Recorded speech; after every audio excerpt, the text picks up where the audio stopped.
గతంలో 18 సంవత్సరాలు పైబడి 60 సంవత్సరాల లోపల ఉన్న వాళ్ళకే మహిళా సంఘాలలో సభ్యులుగా ఉండేది.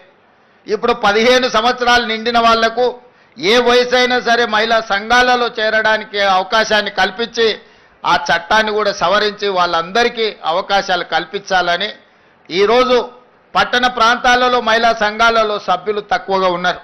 ఇక్కడికి వచ్చిన వాళ్ళు ముఖ్యంగా మా రాజేంద్రనగర్ నియోజకవర్గానికి సంబంధించిన మా ఆడబిడ్డలందరికీ నేను సూచన చేస్తున్నా, మనకు తెలిసిన వాళ్ళందరినీ సంఘాలలో సభ్యులుగా చేర్చండి.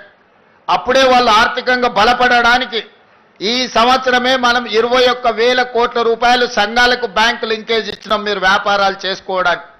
ఈరోజు ఐకేపీ కేంద్రాలు 8,100 ఐకేపీ కేంద్రాలు రైతులు పండించిన పంటల్ని కొనుగోలు చేయడానికి కనీస మద్దతు ధరే కాదు 500 రూపాయల బోనసు వడ్లకు పండించడానికి ఈరోజు మన మహిళల చేతుల నుంచే మనం ఆ నగదు రైతులకు ఇప్పిస్తున్నాం.